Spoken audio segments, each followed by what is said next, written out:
pwede ba natin maimbitahan the former Senate President and all-day Chairman Manny Villar and of course Tina Barro to join us sa ating Q&A. Sir, thank you very much. Of course, I'm just here. You can ask questions anytime.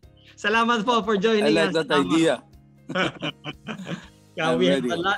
We have a lot of retail investors wanted to listen to you kasi po, alam niyo naman, we went through a lot now. So, kayo, you've seen our country ups and downs and now facing the challenges now. Ano po ba ang pulso ng bayan ngayon? Ano po ba ang pulso ng Pilipino ngayon sa consumers? And ano ba yung vision nyo, Senator? Well, alam mo, I've seen this crisis come and go eh.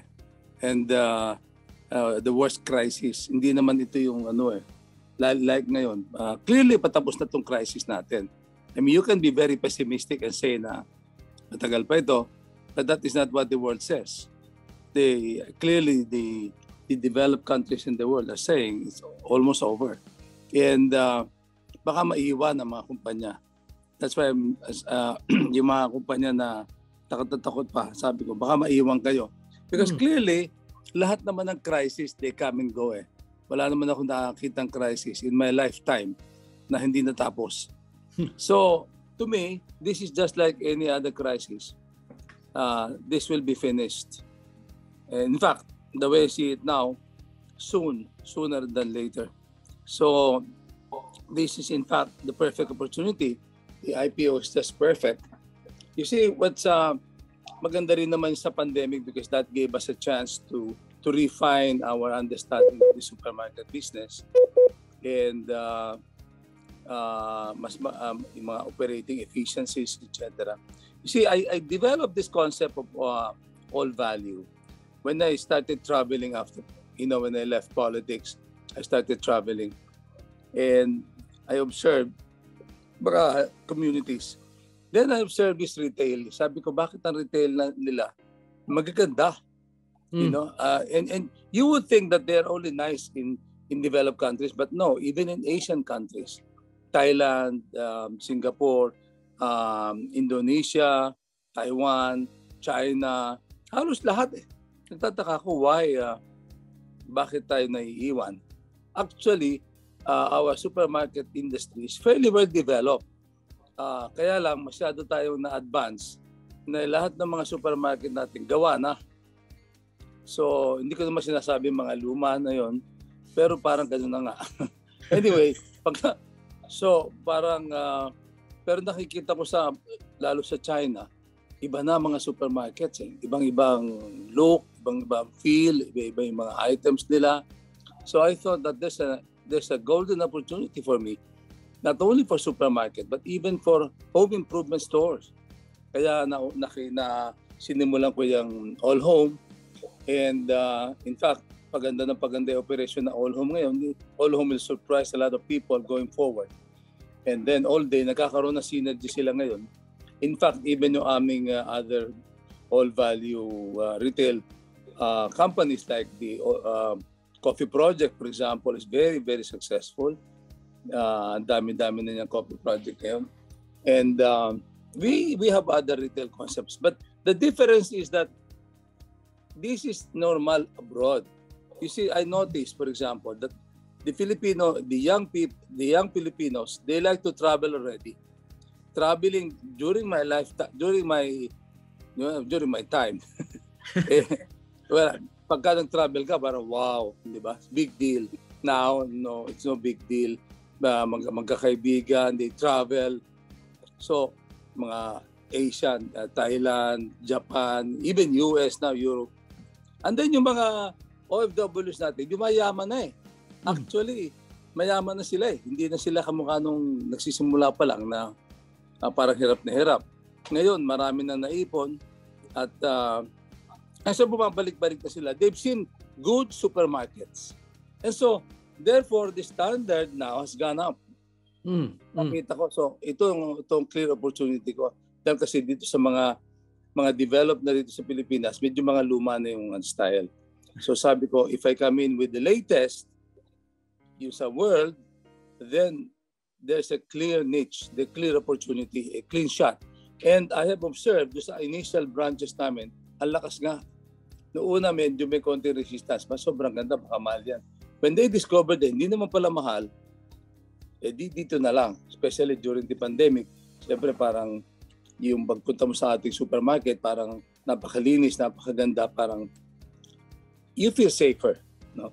So, so the concept became clearer, became more obvious. In fact, it is now, I'm applying it now to the other retail concepts. And successfully. So to me, the pattern is very clear. And in fact, those who do not see it this way, doon din nasabi ko mali sila. Pero I've seen this movie before. Nauna na kayo. Nauna tapos na yan. Tatanong ko sana kasi, di ba, the country is suffering. A lot of people lost their jobs, di ba? Tapos, at the same time, we're offering higher price, tapos medyo marami nawalan ng trabaho. Higher price pa kayo. Pero ano ba hindi namin nakikita? Kasi hindi naman kami higher priced. Maganda lang yung mga items namin. Parang hindi naman kami mahal. Mamahalin lang ang tinda namin. Mamahalin. Iba naman yun. Iba naman yung bagay na yun. But I think it is wrong to think na nawalan ng trabaho lahat. Marami rin hindi nawalan ng trabaho, ganyan. And marami actually naman. And I think it's wrong to think na although marami nawalan ng trabaho, sa mga waiters, mga ganon. Pero generally, hindi pa naman. Especially sa aming mga upscale malls, malakas ang mga benta. Mm-hmm. Kaya anyway, I'm just saying na patapos na itong pandemic. And this whole idea na magtatagal tayo rito. In fact, I expect a sharp recovery next year. The GDP growth should be very high next year. Baka maiwan kayo doon sa ibang investor. And usually, you could be conservative. Kaya talaga mahirap din yumaman dahil mali ang timing. Sir, pero ang lalaki din ng mga kalaban nyo, SM. No, that is why. Actually, I have great admiration for all of them. But you know my advantage? Kasi they're so big that they cannot change their supermarkets. Ang dami na nila masyado supermarkets. They can no longer change. Ang dami nilang papalitan. Kasi parang mga cinemas, di ba? Paano papalitan lahat yung mga cinemas? In short, you're better off pag nagsisimula ka pa lang. Kasi kumbaga you have a clean sheet of paper. Alam mo na yung gagawin mo. Ito na yung latest. Ito na yung hinahanap ng mga tao. And yet, dito ka pala nagsisimula. So wala kang babaguhin. Mas mahirap magbago. Mas mahal yun. Okay. At saka normally, nag-aalanganin ka na kung babaguhin mo pa. Di ba? Dahil gawa na yung sine mo, gawa na yung supermarket mo, gawa na yung mall mo, di ba? Pero ito sir, ito yung 147 communities nyo na to, sinaserve na yan ng mga supermarket ngayon di ba?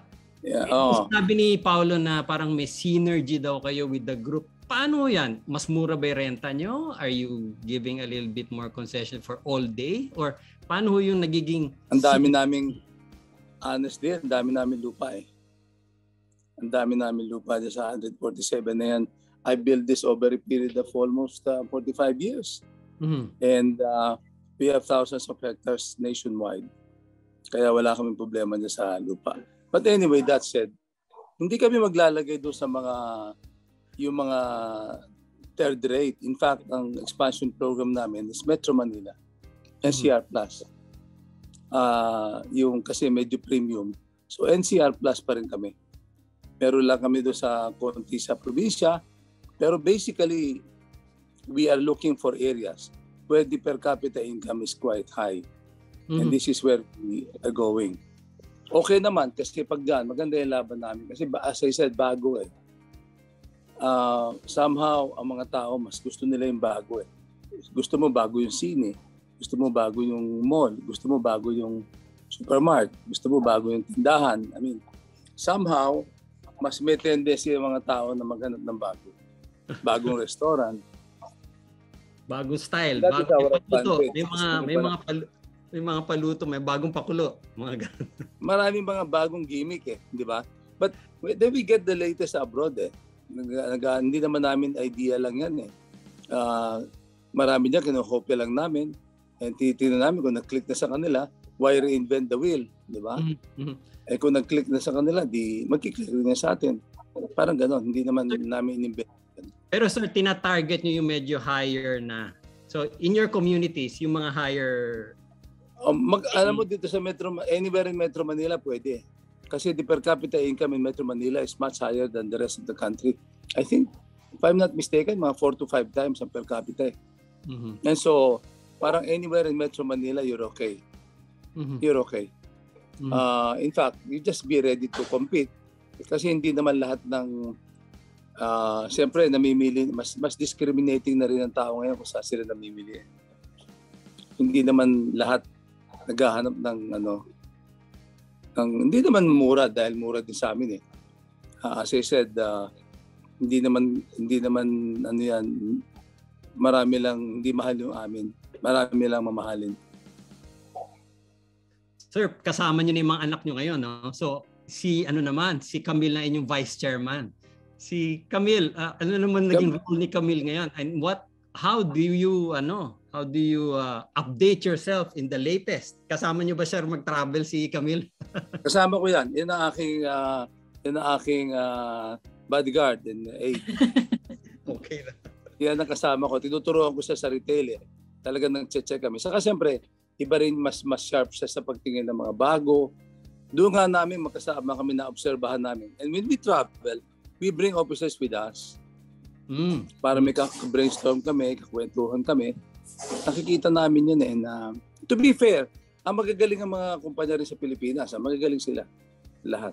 I'm just saying that somehow, kitang-kita ko yung needs kasi hindi na nila mabago yung kanila Yung sa amin, pwede pang baguhin dahil wala pa So Camille, clean sheet of paper. Si Camille, ang dami mga bagong ideas niyan. Very millennials, sir. Kailangan tayong makinig sa mga millennials Camille, ano ba yung mga style?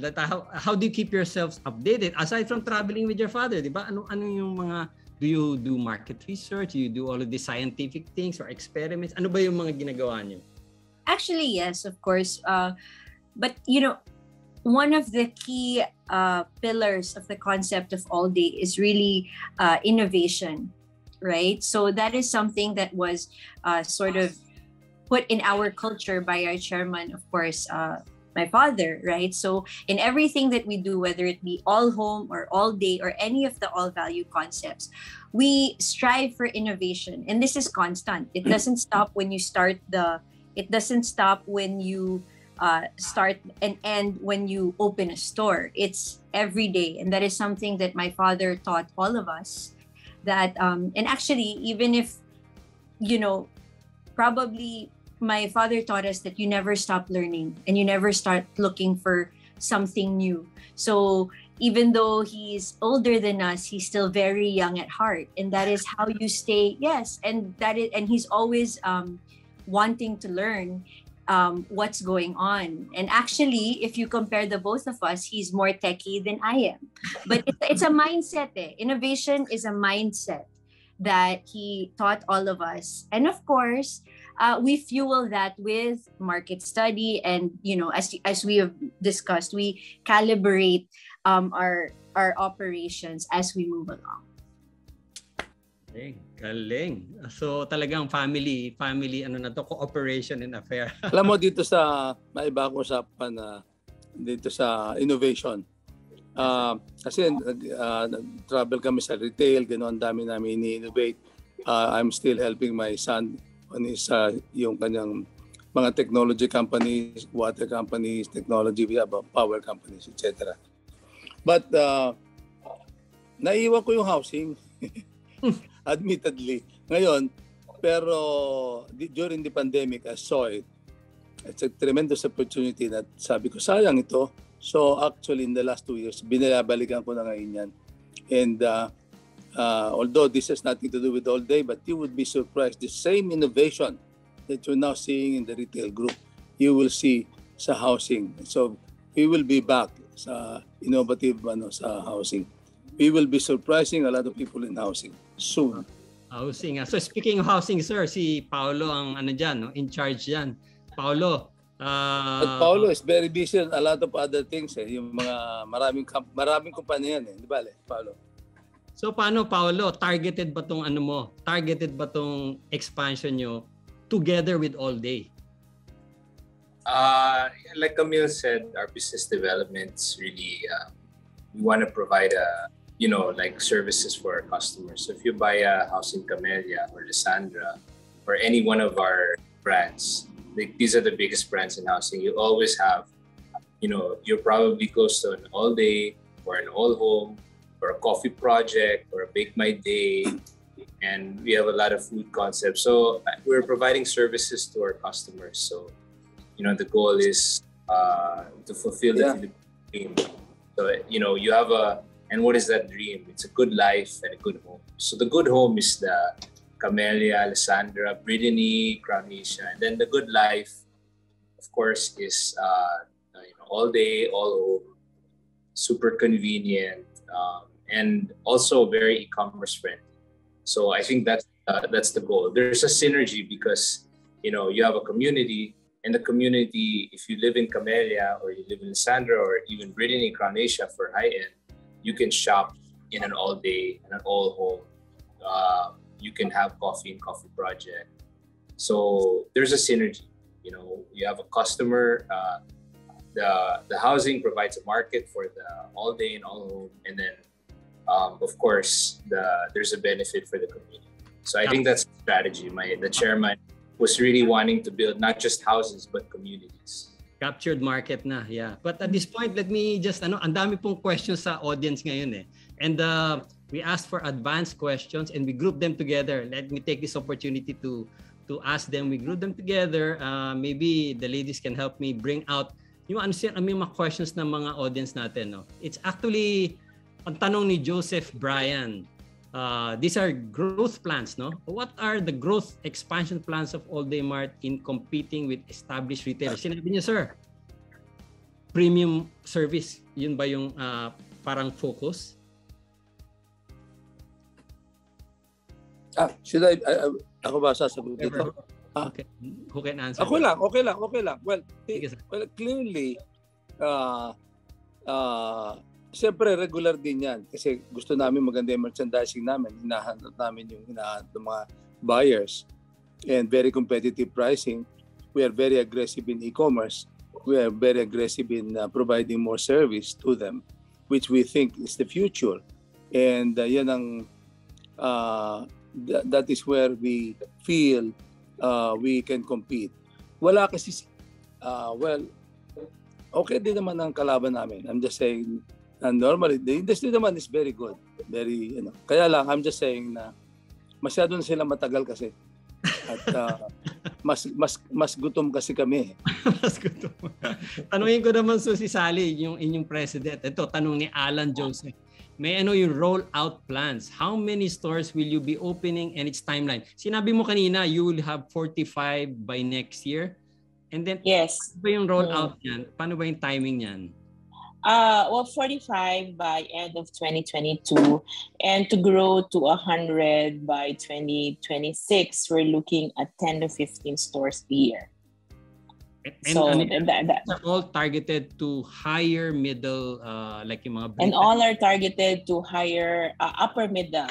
So just and this we have been asked this question. So we always say that Camellia pataas ang aming target segment because Camellia actually sells for about mode niya is 4 to 5 million per house. So if you can afford a Camellia, actually your disposable income is right where we'd like our market to be. So talagang may synergy between a Camellia and up na home buyer and the all day consumer. So we are from among the 147 cities and municipalities we've visited. We've looked at most of those. We've identified close to 100 actually that are really ripe, and these are predominantly built Camellia homes. So this is our this will offer a menu of options for us to roll out our stores. But as the chairman said, the NCR Plus still is giving us a very huge advantage in terms of a much higher disposable income for NCR Plus. And so our initial expansion will be really concentrated sa NCR Plus. But beyond that, we're looking at key cities and municipalities. Nagsimula na kami actually doon. We opened in Talisay, Cebu. We opened in Bacolod. Those cities, the demographics of those cities would fit very well with the business model of All Day. Good. So, salamat Sally. Maybe I'll ask our CEO rin, si Jackie, para kasi I was interested to know kasi supermarket is supermarket, di ba? The basic goods, meat, dry goods, pare-pareho yan di ba? In other supermarkets.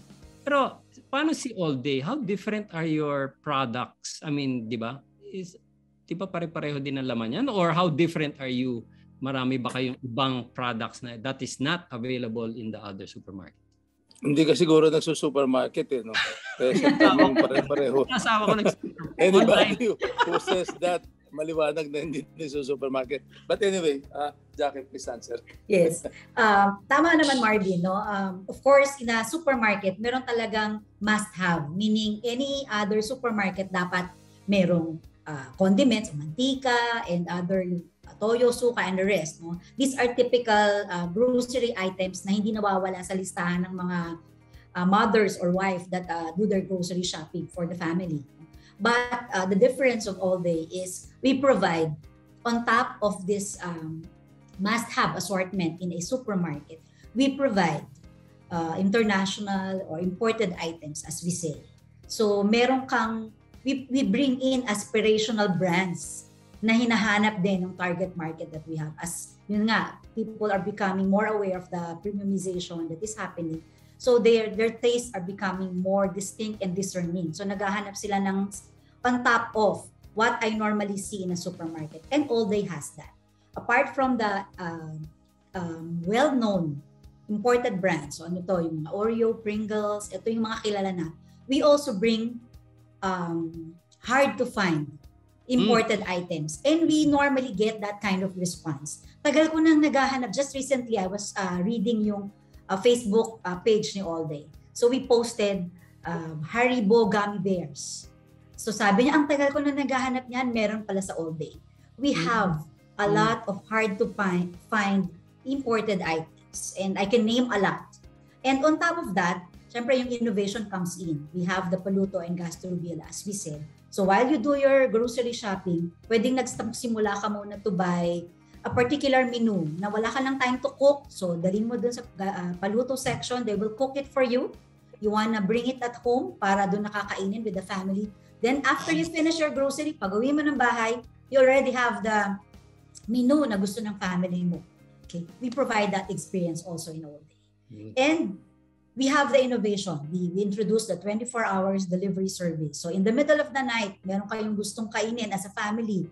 Other families that I know, medyo nagli-late night, Netflix, movie banding sa family. So meron silang naisip i-cook and they don't have enough ingredients at home.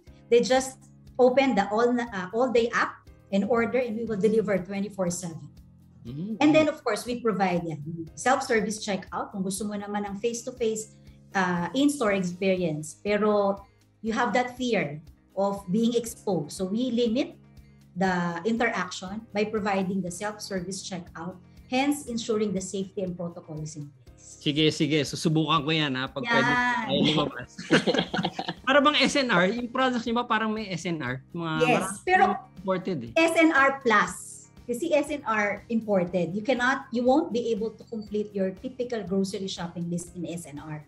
Kasi otherwise, you will hanap ka ng suka. Import, anong suka? Red vinegar. Ayaw mo nung gusto mo yung typical na puting suka as Filipinos use for adobo. So, you won't be able to complete that. Whereas, in All Day, you will be able to complete your typical grocery list, plus get to enjoy the imported assortment, as what you said, that's like available in SNR. So, parang minix nyo yung basic, imported. Okay, sige. Next group of questions, tanungin na natin sa kanila. while we still have a few more. No? Uy, IPO pricing. Tanong ni Angelo, what is the reason for lowering the price from 80 cents to 60 cents? Sino pwede sumagot nito? Bakit daw ibinaba from 80 cents to 60 cents? Sally? Yes, I think nasagot na yan ni Sir in one of the interviews, and I'll just borrow what he said already. I think it's published somewhere. Ang sinabi niya, we wanted to price the IPO responsibly. Para yung entry point, it will maximize the long-term returns to our potential as shareholders, both institutional and retail. So we'd like to provide hopefully a best entry point that will allow them to, have an upside doon sa shares nila na bibilins from All Day. Pero yung ibang, meron akong nakikita kasi dito sa mga Q&A tab, medyo mahal daw, sabi ng ibang mga analysts. Medyo mahal daw sa 60 cents. Compared to the other grocery supermarkets na listed na ngayon.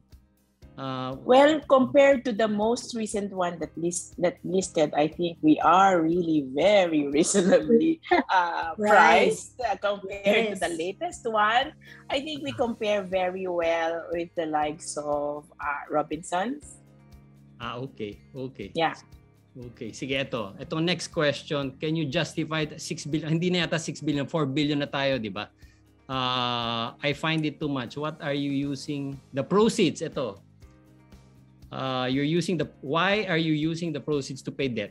So, sinabi mo na kanina, makakabawas kayo ng interest payments? Yes. Sige, go ahead, Tina. Like yung sinabi ni Ms. Sally kanina, makakabawas kami ng interest about 206 million per annum, which will allow us to add additional store of 2 stores per year. And then, yung additional capex nyo, yung additional stores towards 2026, utang na to. You're going to increase debt? No.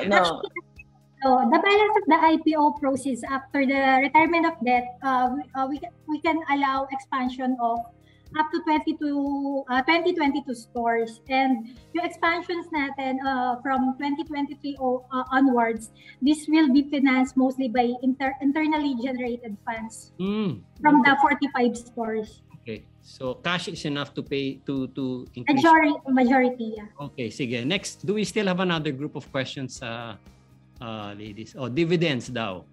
Is it good to hold All Day for 2 to 5 years? Will it pay dividends? How much? And is it obliged to pay dividends? Tanong ni Sugar Ray.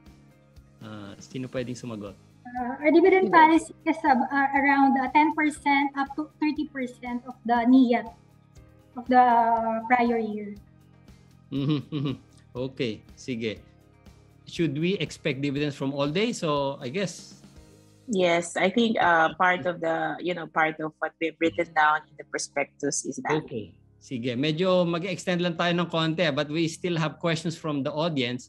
Can we get some questions from the audience? Labas natin dito, ilalabas natin yung questions. Ito, from Lala. On e-commerce, what particularly makes the better capitalized and more experienced Gokongwei, Go Ayala, and other family conglomerates with the retail arm less nimble compared to your group? I think nasabi na ni Chairman kanina, Lala, no, that when we are smaller, therefore we are more nimble. And when you get to a size where you are that big, the innovation becomes more difficult because the innovation will make it more expensive.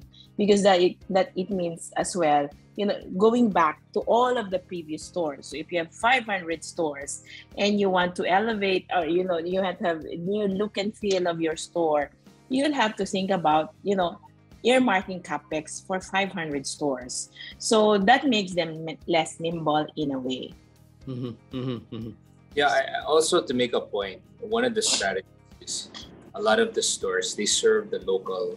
So I think we're moving away from having like a large store that has a very, very, very big catchment area. And you're moving to more localized shopping experiences. So that's where we have an advantage. We're especially next to the community. So to answer your question, number one, Ayala doesn't have a retail arm. Yeah. Good. Thank you. You just point that out. But in addition, I think you're seeing that the long-term trend is moving away from massive malls and massive, big shopping centers to smaller ones that can serve the local. In fact, if you see in the United States and other countries, you can see that the delivery and the service is more, they are able to get same-day delivery or even next-day delivery by delivering from a local store. So I think you're seeing the trends of e-commerce and localization that really benefit our locations and our stores, because we're more of that mold rather than a very, very big store with a very, very, very big catchment area. Nowadays, it's better to have a small, it looks to be you're trending towards more localized, smaller catchment areas served with local, smaller stores. Okay, let's we have a lot more questions, so let's try to answer them very quickly lang. Next question, please, from Dino. Who are big investors partners that have taken part on this IPO? Are we allowed to answer that? To answer this? I'm not sure, but I know we have big institutionals who are looking to invest in us. So I think that's pretty ready. A number of investors, the usual big investors are investing in this. I'm not sure if we're allowed to disclose. And there's no particular one big investor that got into like a anchor investor. There's no particular. No. It's very widespread, which I think is in a way better. It's a process. Yes. Next question, please. Next question by Francis. Based on your business model of providing a delightful overall experience to your store, online customers, how will this affect your margins? Who is going to absorb this cost? So medyo mahal, a little bit higher on pricing, but you have other experiences. How does it affect your margin? Maybe for example, I think we got this similar question in an earlier meeting. So, for example, it was the question specific. If you're offering 24/7, are you looking at more OPEX? I think medyo ganon yung tanong. Actually, how Jackie said that we operationally, we already have people after store hours because they are the ones preparing for the deliveries the following day. So while they are there anyway, they are also taking orders for 24/7 because they are already there. So we don't incur any additional cost. It's actually making use is part of our innovation of making use of resources that are already there to get more revenues. Because in that example, the OPEX for the back office people are preparing delivery are already there. And taking orders at the same time.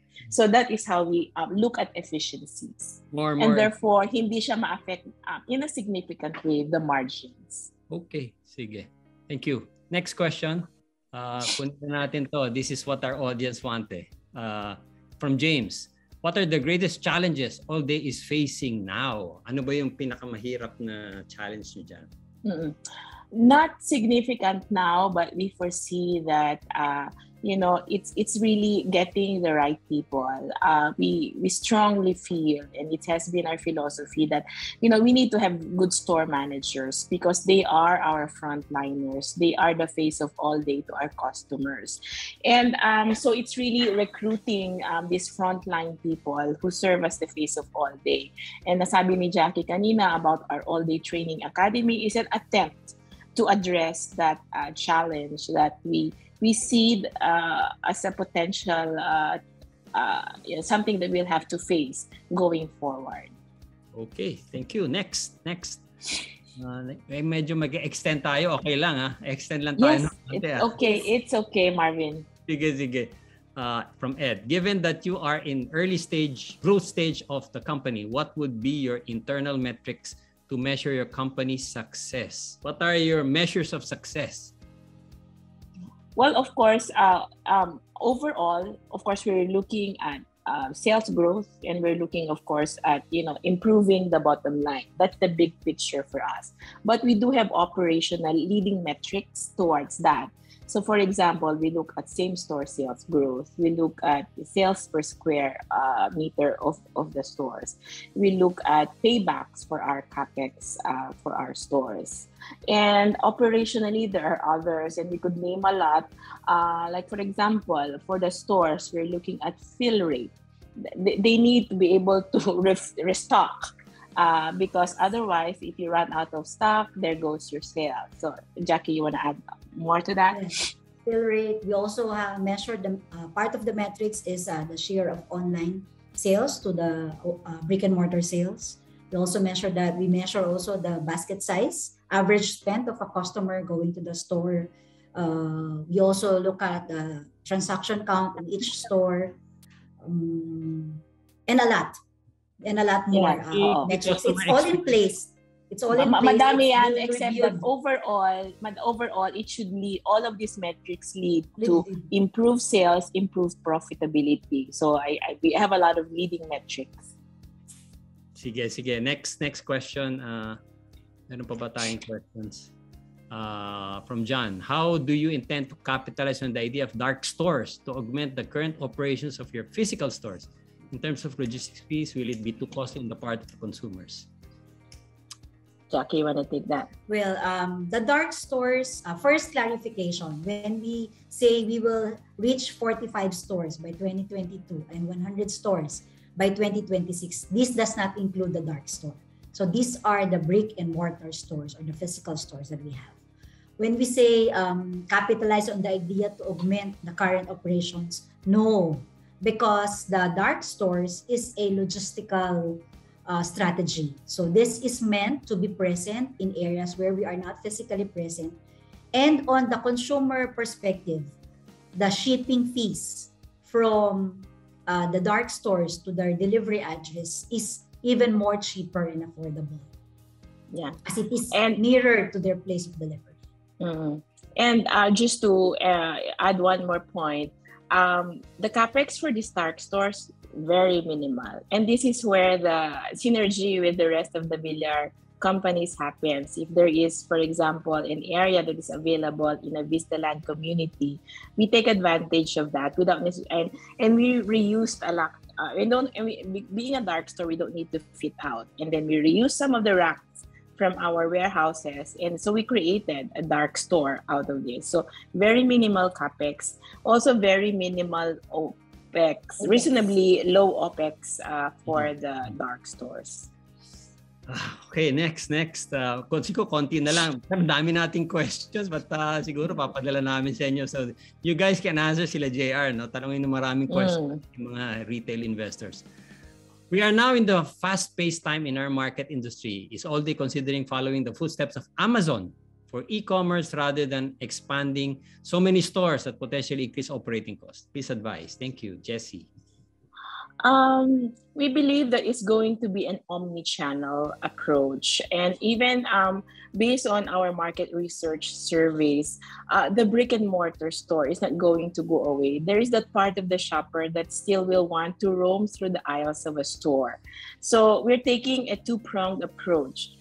While we recognize that there's going to be more people doing online shopping, there will still be store shopping. And besides, because our stores are two-in-one, meaning the physical store is also our delivery point for e-com, putting up a store is also like expanding your logistics capability to support e-commerce. Plus, if I may add, Ms. Ali, diba, Amazon started sa central warehouse fulfillment concept. So that's why hindi niya kayang mag-deliver same day immediately. So recently, na-acquire niya, then nag-open up siya ang other stores. So na-open up niya yung Amazon Fresh and other, recently may pinurchase siya, I forgot the name, na company. That's also to support. Kasi na-realize niya, compared to Walmart was able to maximize yung presence niya across the US to be able to serve and deliver immediately. So somehow Amazon is also in fact moving away from the full 100% central fulfillment center to a combination, which where we are is. It's a combination. Ay ba, may naisip akong tanong eh. Andiyan pa ba si Senator Villar? Sir. May tatanong ako sa inyo. Marami kasi kayong negosyo eh. Gusto ko lang malaman, ano ba yung paborito nyo? Which of the business is favorite? No, actually, well, paborito ko lahat yan. Siyempre, meron season pa din na, as I said, housing has always been my favorite, di ba? Kaya lang, itong bumalik ako sa after politics, siyempre, naganap ako ng mga bago naman, until nga ma-realize ko na parang nanineglect ko yung housing. So, ngayon, binabalikan ko ngayon yan. But siyempre, mas exciting itong retailing kasi nakakabata ito eh. Parang ito yung latest sa mga bata, mga bagong ideas, mga high-tech. So parang siyempre nakakabata ito. Mas gusto mo ito. Kaya lang, I realized that the housing industry, my housing companies, also need the innovations that we learn dito sa retail, and so we are going to apply them there. Madami ako nakikita na pwedeng paggamitan doon. That's why I think we will be surprising a lot of people very shortly sa housing namin. So housing ang inyong all-time favorite, pero this is your baby now. Ito na yung baby. Well, this is the baby now kasi sa tingin ko going forward, madami kasing mga changes sa kapaligiran natin, mga pagbabago. And parang maganda rin yung nag-update ka eh, di ba? And I'm learning a lot actually. I'm learning a lot. Nakaka-amaze sa matututuhan mo sa IT, sa mga bagay-bagay. Eh, pag-iPad lang, maghapon ako yung naabot eh. Masakit na ulo ko. Pero nakakatuwa naman. Nakakatuwa. So yun, parang actually hindi naman nakakatuwa to sa timing natin sa country natin. Very ideal ang point ngayon na we are now at the take-off point. I think whoever the next president will be very lucky kasi parang last 2 years hindi masyadong maganda pero biglang ang lakas ng bawi yan after the pandemic. That should be over by pagkatapos na eleksyon, biglang tapos na yan. So swerte siya kasi by that time ibang-iba ng atmosphere. And sabi ko yung mga situation na ganito, pag nahuli ka sa pansitan, medyo kawawa ka naman. Normally, unahan yan eh. Sir, so tuloy-tuloy na itong negosyo nyo. You're going to expand aggressively no matter who the president will be? Hindi naman nawawala kasi yan eh. You can double, triple, quadruple. Hindi naman nawawala yung needs ng mga tao. Nagbabago lang ang halimbawa yan sa retail. Sabihin mo na e-commerce, bago. Pero hindi rin talaga lahat e-commerce eh. Even yung Amazon na bumibili ng supermarket kasi nakikita nila that there are some people who really want to see bricks and mortars pa din eh. In fact, even sa US, nag-surprise kami konting mga balik uli yung konting retail. Di ba? Yeah. Although, pero yung talaga yung talaga hindi na mawawala. Palaki ng palaki yan. E-commerce natin. Marami talaga mamimili doon. But I think it would be wrong to assume na mawawala na yung bricks and mortars. Liliit. Kaya nga maganda rin opportunity yan. Kasi liliit, sabi ni Paolo kanina, lumiliit na ngayon. Hindi na uso yung malalaki. No? Hindi na uso. Para mas na ngayon yung maliliit na mall, maliliit na neighborhood na lang, maliliit na area. So ang tansya nyo, ano yung mix ng online sa brick and mortar? Sa naiisip nyo? Ang tansya nyo? Saan papunta yan? Siyempre, mas marami pa rin yung bricks and mortars. Pero mabilis ang pagtaas ng e-commerce. Mabilis ang pagtaas yan. Kaya kailangan hindi ka mawawala sa pareho. Pwede naman pareho yan na lumaki eh. Although siyempre, malaki na ang binaba kasi ng bricks and mortars eh. Yes. In fact, maraming klase ng bricks and mortars mawawala. Yung mawawala na marami na mawawala. For example, sa mga sine, yung mga lumang klaseng sinihan, mawawala na yun. Wow. Kasi talaga yung may balcony pa, yung may lodge. May mga ganun, hindi mo na siguro inabot yun, may mga malalaki. Wala na yun. Inabot pa rin naman. Nako, salamat. Ako, nag-extend na tayo, nakakaya na sa inyo. I'm sure you had a lot of investor briefings today. Sinabi din kanina, nakakaliman na daw kayo. Oh my God. Masaya naman eh. Masaya naman eh. Actually, it's a rare opportunity. Sabi ko nga sa mga investor ngayon, it's a rare opportunity. The timing is perfect kasi ngayon pa lang, you're coming from a low point eh. Every time you come in at a low point, it's always good. Mahirap talaga bibili ka ng nasa high point. By next year, you'll be buying at a high point. Sir, sige, imbitahin ka ulit namin sa ibang sa iba nyo ng mga ibang negosyo. Ito all day tayo ngayon eh. So pag-usapan natin next time. Kaya lumalampas na tayo. So sir, so maraming salamat sa inyo. Pero baka meron kayong anytime. Mga last few words para sa mga investors natin. We have more than 1,200 na nakikinig sa atin. So papalabas din natin to sa Facebook tsaka sa Well, to me, it's all days and investments sa future na Supermart. Na hindi naman sa lang yan. Siyempre naghahanap na rin ng nile-level lang natin na supermarket sa yung kamukha sa abroad. This is not even an experiment. Ganito na yung level sa abroad na nakikita ng mga kabataan natin na nagbabiyahe, nakikita ng mga OFW natin na bumabalik dito lahat. And yun na sa all day. Yung timing naman, the timing is perfect now kasi you're coming at a low point. Kasi medyo down ng ekonomiya ngayon, malulungkot ang mga tao ngayon. Pero next year, iba na yan. Pagka biglang siyempre, ang PE can be double, 3 times or pwede napakalaki ng mga PE, di ba? Kaya, but to me, it's always good to come in at a low point. Basta na-experience ko yan sa buhay ko. Always good to come in at a low point. It's very hard to come in at a high point. And sigurado na high point next year. Wala nang pagka-low kasi ngayon, masyado na low. Parang it's hard to make it lower pa. Nako, sana hanggang next year na lang tayo. High point na sana tayo sir next year. Nako. Sigurado na yun. You have to be very pessimistic for you not to think na mag-high point tayo next year. Kasi wala na. Ang dami ng vaccine ngayon. Bumabaha na yung vaccine. So many vaccines now available. And so parang, and tsaka lahat naman yung mga hospital ngayon, konti na lang unvaccinated. Yung mga konti na lang vaccinated. Halos lahat ng nasa hospital ngayon, unvaccinated. So to me, that gives me confidence.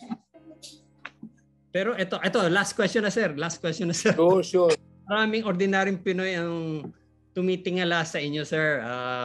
May payo ba kayo sa kanila doon sa mga gustong maging bilyonaryo kagaya nyo? Ano ba yung inyong payo para doon sa marami sir tayong nanonood ng mga mga bata na wala kasing hindi ka magsasucceed talaga pag wala risk din And much as I want to halimbawa, para mabuti makasiguro ka, maghintay ka na next year para sigurado tapos na yung COVID, di ba?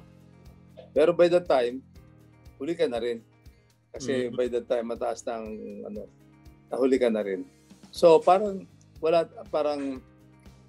wala rin kasing pagkita doon sa masyadong sigurista ka din. So, pagka ganito, tandaan mo itong opportunity na ganito, hindi madalas dumating yan. Hindi madalas. In our lifetime, konti lang yung opportunity na bumabagsak ang presyo ng ganyan. Kaya yung mga hindi mag-i-invest, mamimiss na naman nila to. Tapos after 1 or 2 years, ay sayang, sana nakabili ako noon, mura-mura noon. Ganyan talagang buhay, kaya marami rin hindi mayaman. Kaya my point is talaga may risk. I'm just saying na we've seen this movie before. We've seen this movie. Always. Always. Pag ganito, sa low point, always, it's followed by a high point. It's followed by a high point. And on that note, maraming salamat, Senator Villar. And also, thank you very much, Camille, Paulo, Jackie, Sally, and Tina. Thank you very much for this opportunity. And good luck sa IPO. Salamat. Salamat. Thank you, Thank you, Marvin. Marvin. Thank you, everyone. Allow me to close this session webinar with a few thoughts and my key takeaway in this conversation. Marami tayo na pag-usapan. So I guess this conversation is very interesting kasi despite the pandemic and the effects it had on consumers, nadinig natin sila there. I think now's the time, sabi nila, that's better do it now. And All Day is betting on the potentials of the upper middle segment of the market na parang nauna na sila, offering elevated consumer experience and adapting to the new trends of premium service, di ba? And based on our conversation today, this company is capitalizing on the synergies that they have with the Vistaland Group. They already know the communities, they already know their markets, and now they're aggressively growing their store network accordingly, having that information. And we have heard the people behind this company as the country is entering the phase where we'll now try to live with COVID, hopefully by first quarter or even fourth quarter this year. Execution now will be the key to the success of All Day. The stock market provides us with opportunities to participate in different businesses. This is another one you can look at. IPOs can be very tricky as only time will tell whether the price you pay now is commensurate with the growth the company is projecting. So as always, we remind our investors to make the proper assessment, manage risks by setting limits, and diversify appropriately. Watch how the company executes what they have planned and be mindful of the risks, of course, in any investment, and allocate your portfolio accordingly. So I hope we have given you insights about the company. We would like to thank again the senior management of All Day, led by our dear chairman, former Senator Manny Villar, Camille and Paolo Villar, and their senior officers for this opportunity. And we look forward to more conversations with them.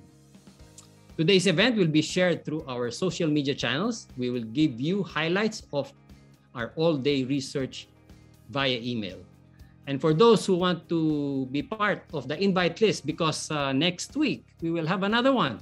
I think it's on October 26th. We will talk about another follow-on offering. I think it's Synergy. Yeah. And call conversations will be there to talk to you again. And please sign up through bit.ly/COL Conversations events so that you will be sent the invitation automatically for those conversations. So, thank you very much for watching. This has been Marvin Fausto. See you in our next conversation.